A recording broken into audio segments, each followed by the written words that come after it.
Hey guys, happy Friday. The day of the large furnace base might be over. The days of keeping your large furnaces in a compound like this protected by auto turrets, that might be over. I don't think that this system will completely eliminate it, but it's definitely going to reduce the need for things like this. Why do we have to protect our large furnaces like this? Well, it's grubs. It's people flying in on minicopters, people laddering over the fence. Grubs trying to steal the ore out of your furnaces. We've seen all the YouTubers do it. It's actually really fun doing it to other people. It's almost like a challenge. Well, if you build this system here with the industrial update, you won't have to use stuff like this anymore. Look at this little setup I have here. It's a large box and it has it has wood in it, it has ore in it. And the system is moving the ore to be cooked into the large furnace, and then after it's cooked, it moves it back into this large box here. So I have one conveyor here for each direction, one that pulls the ore out, and then one that puts the cooked ore back in. Well, this large furnace is outside our base, and it's unprotected. It's just sitting here. And the reason it's unprotected is because it's limiting the amount of ore that's going to be cooked at one time. You see that there's 3 slots empty here. If these 3 slots are empty, and this goes for all furnaces, these first two slots are going to cook faster. That's the way it works now. So it's fine that these 3 are empty here. And you can see that as soon as the metal and the sulfur is cooked, it moves it back into the large box, and it limits the amount that you can grub from this at one time. So, you might say, well, someone's always gonna sit outside your base and take stuff. Let me just, let this, I don't like this clan, I'm gonna take all their ore. Here we go. Oh yeah, man, I'm getting them good here. I'm already up to 20, 22 sulfur, 50 ore. So I sat here and did this. I painstakingly sat here and did this. And it's much, much faster to just go and farm the sulfur and metal yourself and cook it at your base than standing here and pulling it from someone's large furnace that has a system like this. It's not worth it. It's no longer worth it to do this.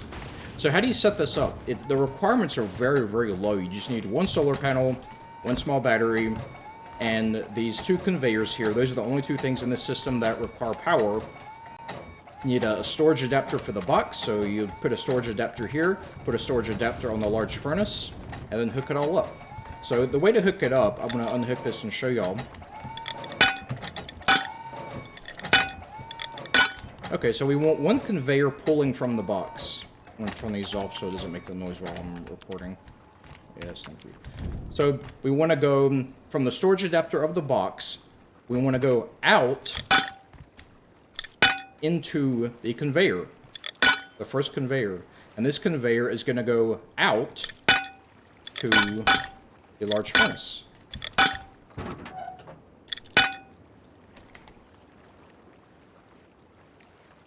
Sometimes a little finicky here, make sure it's green. And we're going to go in to the furnace. And then going out of the furnace, we're going to change colors just because it feels good.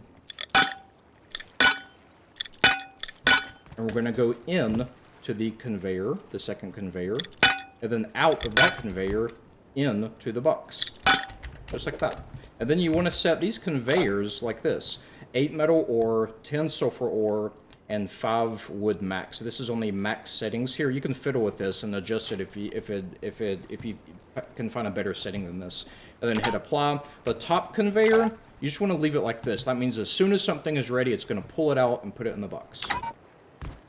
Now you want to take your power going into the battery. So from the solar panel, we want to go out to the in on the battery, and then out from the battery to the conveyors. Power input, and then they have a pass-through. The conveyors actually have a pass-through. It is right... focus here, electrical pass-through. Click that, and then you can run that one up to the next conveyor. And they have very low power requirements. I think they take 1 power each. So now those are both 2 powered. You can see the red lights on them, and then you just turn them on. Now I know what you're thinking, but I still have to turn the furnace on, right? you still have to turn the furnace on, because even though it's putting wooden ore in them, you have to turn the furnace on. And whenever this box runs out of wood or runs out of ore to cook, or if there's like a problem with the flow for some reason, like something gets clogged, their box is all the way full or something, the furnace will turn off. And it's kind of annoying to have to go outside and turn it back on, because this is supposed to be an automated system. Well, all you gotta do is press this red button here,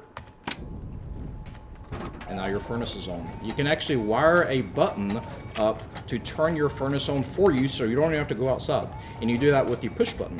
So put a button, the electrical button here, but just put it somewhere in your base, and then take the output, electrical out, and run it to an igniter. Igniters actually turn on furnaces and fireplaces and anything that burns fuel in the game. It'll actually turn them on, which is really cool. And notice that it's not hooked up to the battery. You don't even have to have the battery hooked up to it, because buttons push out a surge, like one energy every time you press it. So if you just press it, you see, it powered the igniter just momentarily. They generate their own power, their own blip of power. And there you have it. We now have a large furnace outside of your base that has no protection. It's going to be grub-proof, because if they want to sit here and do this, it'd be faster if they just farmed it up themselves. If you do think that grubs are going to be a significant problem for you, you can still just wall it in. You know, put just some wooden walls around it or something. But the key here is that you don't have to go all out like we did before, because before it's like, oh no, even if we put the large walls around it, they're still going to ladder in. And now if they're going to ladder in, that means that we got to have the auto turrets, right? We have to have shotgun traps and all this bull crap preventing people from flying in and stealing the ore. This is just something to, like, additionally deter them. You know what I'm saying? Like, this will make it, first off, they're going to be really disappointed whenever they find out that they can only grab a few ore and a few cooked things from here at once. But second off, if you make it so that it's hard to get in the first place, now you have, like, multiple reasons for them to leave your large furnace alone. So if you're worried about grubs, or if it becomes a problem of them just standing around, which I don't think you'll ever run into that, but if it does, just put some walls around it and call it done. We don't need these auto turret traps or anything like that anymore, due to this really, really, really nice feature that Facepunch implemented. Okay, I hope you guys liked this video. If you did, check out my base I built. This wipe, this is February 2023. I just built my 120 rocket 3x3 on a live vanilla Rust server, and the wipe is going amazing. I just put out a video. It's going to be up on the screen soon. I really like you guys to go and take a look at that, because it's really, really cool. And also, I'll give you a few seconds to subscribe. I don't put ads on my channel. I don't have any type of monetization whatsoever on my channel. I just like watching my channel grow. And I really appreciate if you guys would subscribe, since I don't make you watch really boring videos and sponsorships.